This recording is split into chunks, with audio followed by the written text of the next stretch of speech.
सभी का स्वागत है हमारे चैनल पर।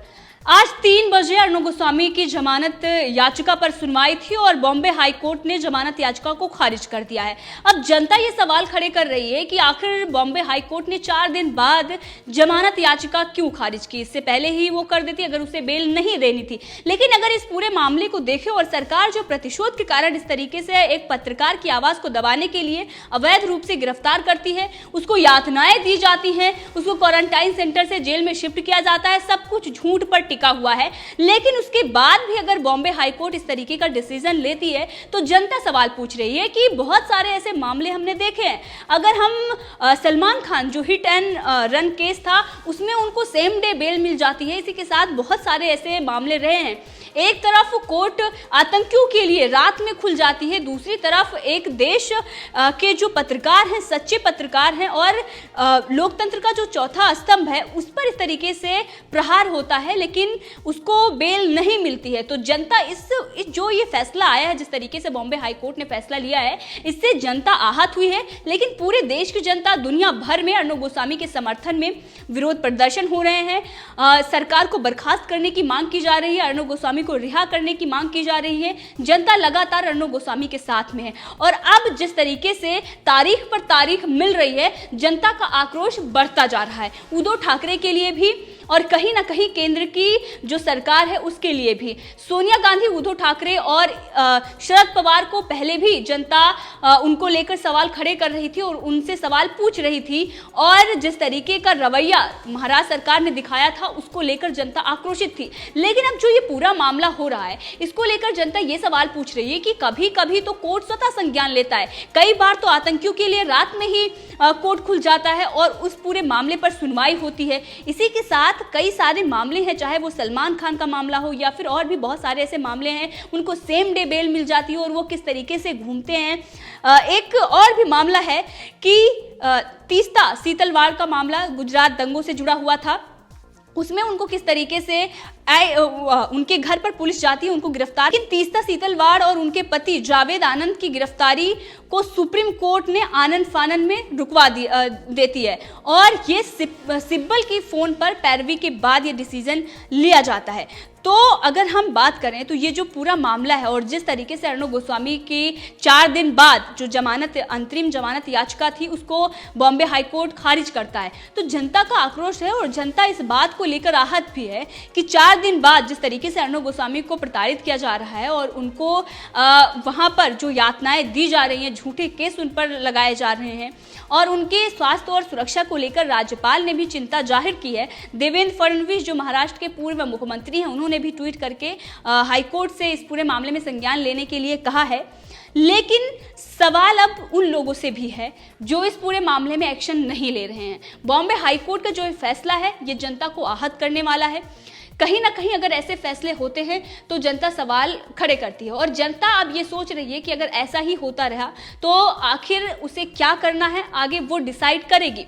इसी के साथ उन नेताओं पर भी लोगों की नज़र है जो इस पूरे मामले में सियासत कर रहे हैं और इस पूरे मामले को एक अगर देखें तो पहले ही एक्शन किया जा सकता था, पहले ही महाराष्ट्र सरकार को बर्खास्त करके राष्ट्रपति शासन लगाया जा सकता था, क्योंकि पालघर का मामला, सुशांत सिंह राजपूत का मामला, दिशा साल्यान का मामला, कोविड-19 के सबसे ज़्यादा संक्रमण किस तरीके से फैल रहा है, भ्रष्टाचार पर भ्रष्टाचार, बिजली घोटाला, किसान की जो समस्याएं हैं किस तरीके से वो आत्महत्या कर रहे हैं, कई सारे मामले सामने आ रहे हैं। सिर्फ अर्णव गोस्वामी का मामला ही महाराष्ट्र में नहीं है, एक एक्ट्रेस का ऑफिस तोड़ दिया जाता है क्योंकि सरकार की आलोचना। तो इन सब मामलों को अगर देखें तो राष्ट्रपति शासन कब का लागू हो जाना चाहिए था महाराष्ट्र में, लेकिन अब तक नहीं हुआ। राष्ट्रपति जी से भी इस पूरे मामले में मुलाकात हुई है और राज्यपाल ने भी इस पर निर्देश दिया है। लेकिन अब ये जो फैसला आया है बॉम्बे हाई कोर्ट का, और यही बॉम्बे हाई कोर्ट है, बहुत सारे ऐसे फैसले में आपने देखा रिया चक्रवर्ती को बेल मिल जाती है, जबकि रिया चक्रवर्ती के खिलाफ सबूत हैं, सब कुछ है और उनके परिवार ने सीधे तौर पर उनको मुख्य आरोपी बनाया था और उनको बेल मिल जाती है, वो बेल पर रिहा हैं। लेकिन इसी के साथ अर्णव गोस्वामी को 4 दिन बाद भी बेल नहीं मिल पाती है, जबकि उनके जान को खतरा है। और अर्णव गोस्वामी ये साफ कर रहे हैं, उस मुंबई पुलिस पर भरोसा कैसे जताया जा सकता है जो उनके घर में जाकर उनके साथ मारपीट करती है। वो मुंबई पुलिस जो हर बात पर झूठ बोलती है, चाहे टीआरपी घोटाला हो या फिर अर्णव गोस्वामी फोन इस्तेमाल कर रहे थे, वो सोशल मीडिया पर एक्टिव थे, तो ये सारा जो झूठ है मुंबई पुलिस का सामने आ गया है। उसके बाद भी अगर उन पर भरोसा जताते हैं तो अर्णव गोस्वामी के लिए और लोकतंत्र के लिए ये बहुत बड़ा खतरा है। जनता का आक्रोश लगातार बढ़ता जा रहा है, पूरे देश दुनिया भर से अर्णव गोस्वामी को समर्थन मिल रहा है और इसी के साथ महाराष्ट्र सरकार को बर्खास्त करने की मांग भी की जा रही है। अगर हम बात करें तो अभी सुप्रीम कोर्ट और सेशन कोर्ट के दरवाजे अर्णव गोस्वामी के लिए खुले हुए हैं, लेकिन अब बॉम्बे हाई कोर्ट ने जब इस पूरे मामले पर आज ये कहा कि वो अंतरिम जमानत नहीं देगा, बॉम्बे हाई कोर्ट ने जब याचिका खारिज की है तो अर्णव गोस्वामी अब सुप्रीम कोर्ट जाएंगे, सेशन कोर्ट जाएंगे। 4 दिन में सेशन कोर्ट फैसला सुनाएगा, बॉम्बे हाई कोर्ट का ये कहना है। लेकिन अर्णव गोस्वामी के साथ जो कुछ भी हो रहा है, जिस तरीके से उनको प्रताड़ित किया जा रहा है, अगर अर्णव गोस्वामी के साथ कुछ भी होता है तो उसका जिम्मेदार कौन होगा? उनके वाइफ ने भी कहा था कि अगर अर्णव गोस्वामी के साथ कुछ भी घटनाएं घटित होती हैं तो इसका जिम्मेदार स्टेट गवर्नमेंट, इसकी जिम्मेदार और इसके साथ ही केंद्र भी होगा। तो अब ये देखना होगा कि अर्णव गोस्वामी के साथ जो मुंबई पुलिस बर्बरता कर रही है, जिस तरीके से यातनाएं उनको दी जा रही हैं और मुंबई पुलिस के जो कारनामे हैं वो रिपब्लिक भारत पर ही स्वाध्वी प्रज्ञा ने बताए थे कि किस तरीके की यातनाएं उनको दी गई, सब कुछ उन्होंने बताया। उसके बावजूद भी अगर इस पूरे मामले पर चाहे वो जुडिशरी हो या इसी के साथ जो केंद्र सरकार है, अगर उस मामले पर एक्शन नहीं लेती है तो जनता का आक्रोश बढ़ना जाहिर सी बात है, क्योंकि जनता कितने दिनों से मांग कर रही है। अर्णव गोस्वामी जो देश के पत्रकार हैं, जिन्होंने सच दिखाया, जो जनता की आवाज बनकर बैठे हुए हैं, जनता के सबसे लोकप्रिय अगर देखें तो पत्रकार हैं, जनता उनको सुनना चाहती है, उनको देखना चाहती है।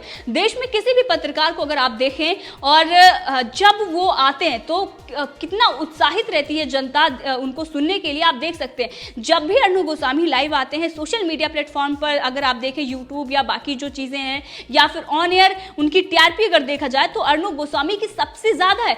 सबसे ज्यादा अर्णव गोस्वामी को जनता सुनना चाहती है, उनको देखना चाहती है। और आज इतने लोकप्रिय पत्रकार पर इस तरीके के अत्याचार हो रहे हैं, अवैध रूप से उनकी गिरफ्तारी होती है, उस पर जमानत भी 4 दिन में नहीं मिल पाती है और उसके बाद हाईकोर्ट ये कहता है कि सेशन कोर्ट 4 दिन में फैसला सुनाएगा। तो ये कहीं ना कहीं अर्णव गोस्वामी को प्रताड़ित करने के लिए, अर्णव गोस्वामी को परेशान करने के लिए, एक तरीके से उनका चैनल बंद कराने के लिए, उन्हें डराने धमकाने के लिए कि दोबारा अगर उन्होंने सरकार के खिलाफ कुछ भी बोला, अगर उन्होंने दोबारा कुछ सरकार के खिलाफ दिखाया तो उनको इन सभी यातनाओं से गुजरना पड़ेगा। इसीलिए इस तरीके से ये एक ऐसी मानसिकता है जो सत्ता, जो पावर मिली है महाराष्ट्र सरकार को, उसका वो गलत इस्तेमाल कर रही है, वो दुरुपयोग कर रही है। जनता इस पूरे मामले को नजदीक से देख रही है। जब से अर्णव गोस्वामी की गिरफ्तारी हुई है, क्या क्या घटनाएं हो रही हैं, कौन कौन इस पर खामोश है, कौन कौन इस पूरे मामले पर चुप्पी साधे हुए हैं, उन सब पर जनता की नजर बनी हुई है। जमानत के लिए हाईकोर्ट ने यह कहा है कि जमानत के सेशन कोर्ट अर्णव गोस्वामी जा सकते हैं। 4 दिन में सेशन कोर्ट फैसला सुनाएगा, 4 दिन में फैसला सेशन कोर्ट सुनाएगा, ये बॉम्बे हाई कोर्ट ने कहा है। लेकिन ये जो 4 दिन बीत चुके हैं जमानत के लिए, और बाकी जब Salman Khan hit and run case जो होता है और किस तरीके से फुटपाथ पर गाड़ी चढ़ा दी जाती है, और ये भी मुंबई पुलिस नहीं पता लगा पाती कि आखिर गाड़ी कौन चला रहा था। बहुत सारे ऐसे सवाल हैं, उनके जवाब आज तक नहीं मिल पाए हैं और उनको सेम डे बेल भी मिल जाती है। कई बार आतंकियों के लिए कोर्ट रात में खुल जाती है, उन पर सुनवाई भी किया जाता है, लेकिन एक ऐसा पत्रकार जो जनता की आवाज बनकर बैठा हुआ है, उसको कोई भी राहत कोर्ट से नहीं मिलती। आखिर क्यों? इन सभी मामलों को लेकर जनता सवाल पूछ रही है, जनता सवाल खड़े कर रही है लगातार अर्णव गोस्वामी के समर्थन में। और ये भी जो कुछ भी हो रहा है, जिस तरीके से महाराष्ट्र सरकार अत्याचार कर रही है, जिस तरीके से तानाशाही दिखा रही है, आखिर इस पूरे मामले पर राष्ट्रपति कोई एक्शन क्यों नहीं ले रहे हैं? आखिर क्यों नहीं अर्णव गोस्वामी के समर्थन में या अर्णव गोस्वामी के लिए जो अत्याचार एक पत्रकार पर हो रहे हैं, केंद्र सरकार कोई कार्रवाई कर रही है? क्यों नहीं सरकार को बर्खास्त किया जाता है? अगर कांग्रेस के शासन में देखें तो कई बार ऐसा हुआ है जब छोटी सी भी बातों को लेकर सरकार को बर्खास्त कर दिया जाता था, लेकिन आज ऐसा नहीं हो रहा है। चरम सीमा पर आज अगर हम देखें तो अत्याचार चरम सीमा पर है और जिस तरीके की अव्यवस्था महाराष्ट्र में है, बाकी जो प्रदेश हैं वो वहां इस तरीके से दूर दूर तक कुछ नहीं देखने को मिल रहा है। बंगाल, जो ममता बनर्जी अपने कुशासन के लिए जगजाहिर हैं, जिन पर हमेशा सवाल उठते आ रहे हैं, उनसे भी बढ़कर आज फैसले महाराष्ट्र में लिए जा रहे हैं। महाराष्ट्र सरकार ले रही है, शरद पवार एक षड्यंत्र रच रहे हैं और ये सबको दिखाई दे रहा है, क्योंकि जिस परिवार ने अर्णव गोस्वामी पर आरोप लगाए हैं वो शरद पवार से मिलने जाता है, सब कुछ क्लियर है, उसके बाद भी उनको जमानत नहीं मिलती। तो ये जो फैसला लिया गया है, ये इस फैसले से जनता आहत हुई है, जनता का आक्रोश और भी बढ़ा है। इस पर अगर हम बात करें तो जनता की प्रतिक्रियाएं आ रही हैं। बहुत सारे ऐसे लोग हैं जो इस वक्त अर्णव गोस्वामी की जमानत याचिका खारिज हो जाने के बाद वो दुख जाहिर कर रहे हैं। एक यूजर ने लिखा है कि बहुत ही दुखद समाचार, अर्णव गोस्वामी का बेल खारिज हो गया है, क्या न्याय जिंदा है? अगर हाँ तो कहां? अर्णव के साथ बहुत बड़ा अन्याय हो रहा है, सुप्रीम कोर्ट इसमें दखल दे, एक देश प्रेमी को न्याय दिलाने में मदद करे। इसी के साथ एक यूजर ने लिखा है, हम सब मोदी जी और उनके सहयोगियों के लिए यही मांगते थे, आपकी सरकार और आप हमेशा शासन में रहो, लेकिन आप लोग भी गूंगे और बहरे निकले। अर्णव गोस्वामी आपको नहीं दिख रहे हैं, उनके साथ कितना अत्याचार हो रहा है, आप लोग तमाशा देख रहे हैं। नेता किसी का नहीं होता, आपने सिद्ध कर दिया है। इसी के साथ एक यूजर ने लिखा है कि हाईकोर्ट ने अर्णव की जमानत याचिका खारिज करके नवाब मलिक की अर्णव को धमकी और स्टिंग ऑपरेशन में कांग्रेस के पदाधिकारी की अर्णव को धमकी को लेजिटिमाइज कर दिया है।